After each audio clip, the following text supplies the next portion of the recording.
Meu querido e minha querida, passando aqui para compartilhar mais uma palavra do Senhor ao teu coração. E o endereço dessa palavra para o dia de hoje está no livro de Provérbios, Provérbios do capítulo de número 6, uma advertência do Senhor em relação ao comportamento nosso. Diz assim a palavra dele: meu filho, se você ficou por fiador do seu próximo e se comprometeu com o estranho, está enredado com as palavras da sua boca e ficou preso por aquilo que você falou. Agora, meu filho, faça o seguinte para se livrar, pois você caiu nas mãos dessa pessoa. Vá, humilhe-se e importune o seu próximo. Não se deite para dormir e não dê descanso aos seus olhos. Livre-se como a gazela das mãos do caçador e como a ave das mãos do passarinheiro. Essa palavra, eu lembro que foi a primeira vez que eu meditei sobre ela, foi muitos e muitos cabelos pretos atrás, né? Foi um momento onde eu estava adquirindo juntamente com a minha esposa o nosso primeiro imóvel, nosso primeiro apartamento. Eu lembro que nós chegamos na construtora, tivemos uma reunião, até foi um dia épico para nós, algo muito marcante, porque justamente no dia que a gente tinha decidido assinar o contrato de aquisição de um imóvel, ainda no início das nossas carreiras profissionais, ela ainda estagiária de uma instituição bancária federal do nosso país, quando nós entramos na sala para realmente assinar o contrato, ainda receosos daquilo que nós estávamos fazendo, porque era uma atitude um compromisso muito complicado, muito complexo, um compromisso a ser firmado, né? Logo que nós entramos, ela recebeu a notícia, né, por uma mensagem no telefone, né, onde ela foi comunicada então pelo RH de um outro banco privado, né, que ela estaria sendo contratada, que é o banco que inclusive ela trabalha até os dias de hoje. Então para nós foi uma bênção, entramos naquela reunião cheios de fé, cheios de expectativa, né, muito mais firmes do que até então estávamos. Quando assinamos o contrato, ficamos muito felizes, celebramos muito aquilo, mas tinha uma cláusula no contrato que me chamou a atenção, onde falava sobre a questão do fiador. Como era um apartamento sendo comprado diretamente com a construtora, tinha essa cláusula. E eu perguntei para os vendedores: escuta, no contrato aqui diz que serão necessários fiadores na entrega das chaves. Isso aqui realmente é algo que é inflexível? E eles falaram para mim: não, é possível que a construtora ela te deixe livre desta cláusula desde que você pague tudo em dia. Se vocês honrarem com o compromisso de vocês, elas não vão hesitar de liberar então o fiador. Ficamos tranquilos, o tempo foi passando e quando chegou no final daquele ano, nós recebemos uma comunicação da construtora dizendo que as chaves estavam disponíveis porque o imóvel já estava pronto.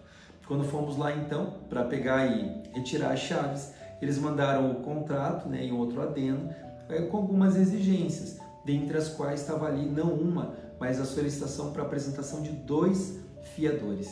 Eu fiquei muito chateado porque nós queríamos fazer isso de uma maneira independente, não tínhamos contado para nenhum dos nossos familiares, queríamos nos casar.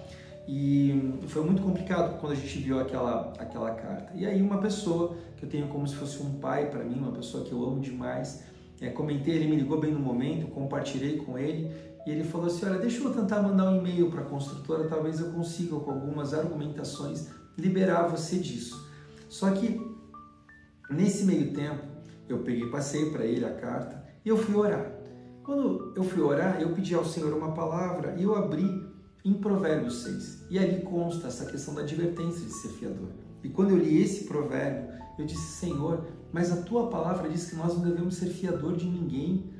E aí, de repente, a construtora está me pedindo não 1 mais 2. Como é que eu posso colocar alguém numa situação que a tua própria palavra ela adverte? Então, naquele momento, eu passei a orar ao Senhor. Eu disse: Senhor, eu não sei o que vai acontecer. Nós compramos um imóvel, o Senhor lembra o que aconteceu lá na sala de reunião, quando nós fomos assinar o contrato. Os vendedores falaram para mim que se pagássemos tudo em dia, eles nos liberariam dessa obrigação. E não está acontecendo. Mas mais do que isso, Senhor, a tua palavra diz que, Provérbios de número 6, que há uma advertência sobre nós não sermos fiadores. Como é que pode sobre a minha vida me pedirem uma obrigação que a tua própria palavra diz e recomenda para que eu não faça? Enfim, o fato é que depois de mais ou menos umas 2 semanas, a resposta daquele e-mail que o meu amigo, meu pai, né, um pai para mim, foi meu chefe escoteiro, veio a resposta, e nessa resposta estava então ali a liberação, a desobrigação das questões dos fiadores. Mas eu não creio que foi tão simplesmente a questão da argumentação dele, tecnicamente, o porquê que não precisava ter os fiadores, mas foi mais do que isso. Foi foi tão simplesmente pelo fato de eu ter orado segundo aquilo que diz a palavra do Senhor. O Senhor, ele não precisa que nós venhamos lembrar das palavras dele. A própria Bíblia nos ensina que ele não é nem homem para mentir, nem filho do homem para se arrepender. Se ele falou, ele cumpre.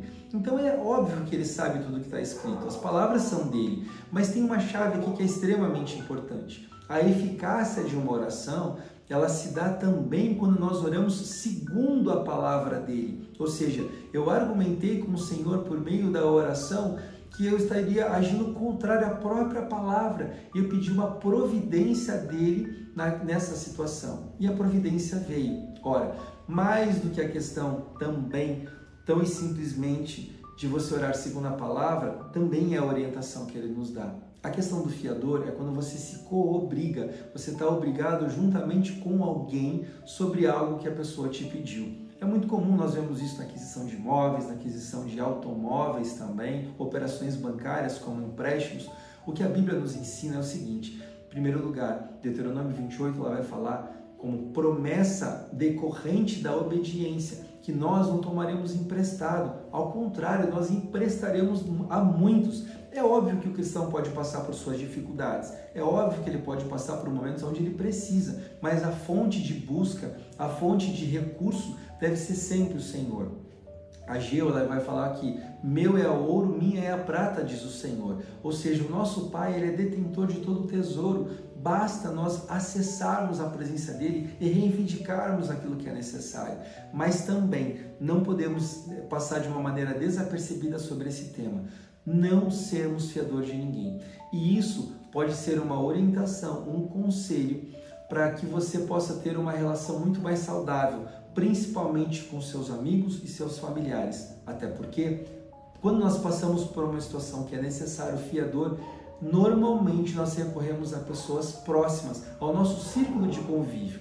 E como a nossa vida ela é inconstante, podemos passar por momentos de dificuldade, é muito provável que a gente possa passar por isso também, só que se não tivermos condição de honrar alguma obrigação que nós fizemos e compactuamos, no nosso lugar, o nosso fiador vai ter que então responder. E para evitar esses dissabores, é que o Senhor traz como uma palavra de aconselhamento, uma palavra de ensino, de orientação, para nós não sermos fiadores de ninguém e, por conseguinte, também não tomarmos essa fiança, nossa fidúcia. Não devemos fazer isso. A palavra do Senhor, ela não erra, o Senhor nunca vai cometer nada nem em excesso e nem em falta de, sempre na medida certa. Se ele falou, e é uma advertência, veja, o título é Advertência sobre ser fiador, é uma orientação para que a tua vida seja extremamente abençoada e próspera, que o teu nome possa ser honrado e mais do que isso, para que quando as pessoas olharem para você e possam dizer, eis ali um verdadeiro homem, eis ali uma verdadeira mulher de Deus. E a gente reconhece isso não por aquilo que eles falam, mas pela maneira com que eles vivem, porque afinal de contas são acostumados a cumprirem a palavra. Portanto, que no dia de hoje você possa refletir sobre esse tema. Cuide com aquilo que você se obriga por meio das suas palavras. Não pegue emprestado. Peça sempre pelo crivo do Senhor, peça a Ele, porque Ele é o detentor de todo o ouro e da prata. Ele é o teu Pai, Ele jamais vai deixar um filho passar qualquer tipo de fome ou de restrição.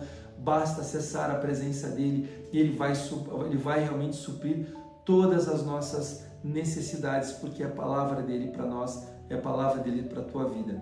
Querido, que você tenha essa palavra como uma orientação, um conselho e uma direção, e assim você possa ser amplamente abençoado, e abençoados sejam também os teus caminhos, em nome de Jesus. Que Deus continue te abençoando e não esquece, Ele continua falando. Querido, se você gostou dessa mensagem que você acabou de ouvir, eu gostaria de te pedir uma coisa, que você então estivesse se inscrevendo no nosso canal, porque isso é extremamente importante. Ele continua falando. Deus todos os dias está mandando uma mensagem dele para o teu coração. Então se inscreve no nosso canal, que você possa estar ativando o seu sino de notificação para que quando nós postarmos você receba essas mensagens naquele mesmo momento, que você possa também compartilhar isso com as pessoas que você segue, que você tem contato, para que mais pessoas possam ser alcançadas por essa palavra e também que você deixe um comentário. E o comentário é muito importante para nós, porque em você comentando, nós vamos ter você na nossa lista de oração, nós vamos estar podendo interceder pela tua vida e pelas tuas situações, pela tua necessidade cotidiana. Que Deus te abençoe em nome de Jesus.